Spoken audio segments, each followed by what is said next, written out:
Chris is with us in Atlanta, Georgia. Hi, Chris. Welcome to the Dave Ramsey Show. Hi, Dave. How are you doing? Better than I deserve. What's up? Yeah, I just had a question. My wife and I are out of debt and have always invested every month in mutual funds, similar to what you talk about, and would like to get into real estate and just want to know better how to get comfortable, right? I understand mutual funds. I'm comfortable with them. You know, putting $150,000 or $200,000 down in, one buy for a house just seems a little overwhelming to me. Yeah, well, it is. It's a lot of money, and especially if it's a large percentage of your world.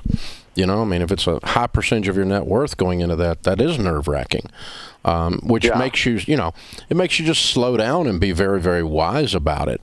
And so typically there's two kinds of fear. There's the kind of fear that says, I'm scared of driving a car because I've never driven one before, or riding a bike because I've never ridden one before. And that's a kind of fear that says, the more knowledge I have, the less fear I'm going to have. The other kind of fear is don't touch a hot stove or walk out in front of a bus, which keeps you alive. You're not going to get over that kind of fear because you shouldn't. It's keeping you from harm. But not understanding a mutual fund so you don't put money into it is a knowledge-based or lack of knowledge-based fear, and the same thing with you with the real estate. So the way to overcome it is just spend time studying and spend time looking at deals, and don't be in a hurry. And don't let anybody pressure you, and don't let anybody roll their eyes that you don't know what you're doing. You're the guy standing there with the freaking money. So you just take your time. The money in real estate investing, when you get ready to buy a house as your first rental at real estate investment, money in real estate is made primarily at the buy. Okay. So you want to... So would you work with an agent to teach you that'd be fine. That, or just... That'd be fine, okay. But I wouldn't rely exclusively on them. It's a matter of, it won't hurt my feelings. It might hurt the agent's feelings. They might not want to screw with you, but it wouldn't hurt my feelings if you walked through 50 houses before you bought one. Mm-hmm. But if you did that and... Just to make sure you get a good deal. What area of Atlanta are you in? We're kind of in the north suburbs. Like what, Alpharetta? Or?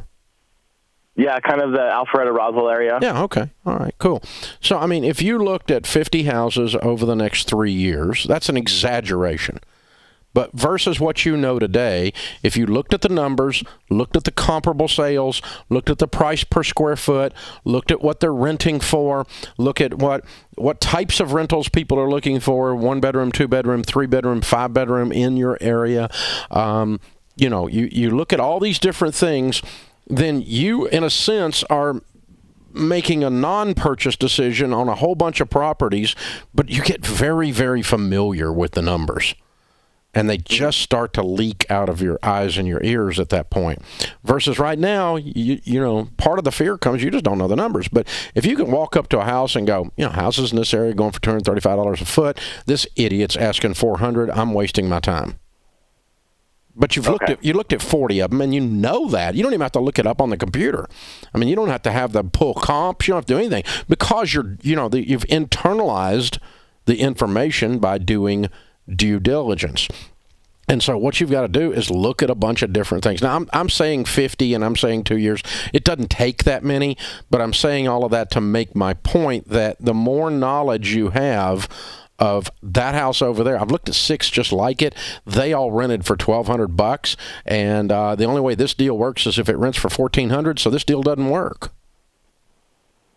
And you can just say that in your head because you have the base knowledge from having kicked the tires a bunch. Does that make sense? Yeah, that does make sense. And is there a certain percentage, or that's something you just learn, like, hey, percentage of price value that you want to build a rent for? I try to buy a house on residential, and I try to buy all our property this way, it's very difficult in a market that's this hot. I'll go ahead and tell you up front. And I haven't bought a property in a while because we're building a large office building, and that concrete hole's taking all my money. But when we were buying property, the last time we bought property, which was a few years back, our formula is we try to buy it for 70% of what we think the actual retail value is. Which also means you're gonna make a lot of people mad with low offers, and it's like a specialty of mine. I'm not trying to make you mad. I got money, but I can close by Friday. But if you can buy a $200,000 house for 140, you can make this work. You can make it work every time. That makes sense when you have cash on hand, and we're not in a rush because we're not trying to move into the house. Exactly, and I don't care if it needs, if it's got heavy repairs, I might deduct repairs from that as well. But if I got to run a coat of paint through it, some carpet, and tear the bushes out, that's okay. I'm spend $5 or $10 grand on it, whatever. But if you got 150 when everything's done in a property that's worth 200, most properties, you just poke around. It changes from market to market. But you're generally going to find about 1% a month of value. So a $200,000 house typically around $2 grand a month in rent.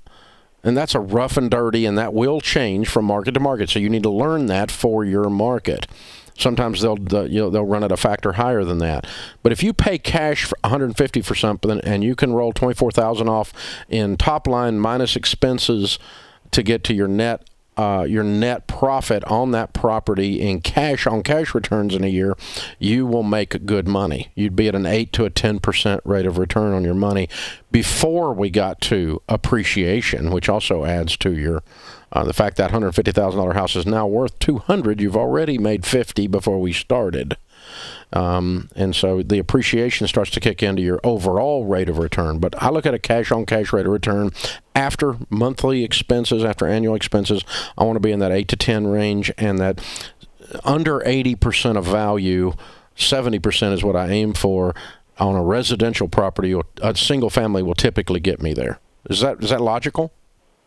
Yeah, well, that makes sense. I think it's just about the knowledge, like you said, to get comfortable. Yeah, it's just like, okay, I've driven 6 different kinds of sports cars that cost around $50,000, and I know that the Lexus has this, I know that the Beamer has that, and you can start to make a comparison.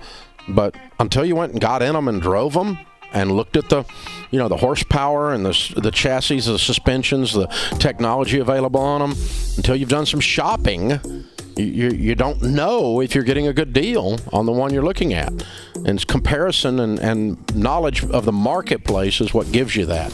And I do that in anything I'm buying. I just become an expert on it, and I wear people out for a while until I get my knowledge base up.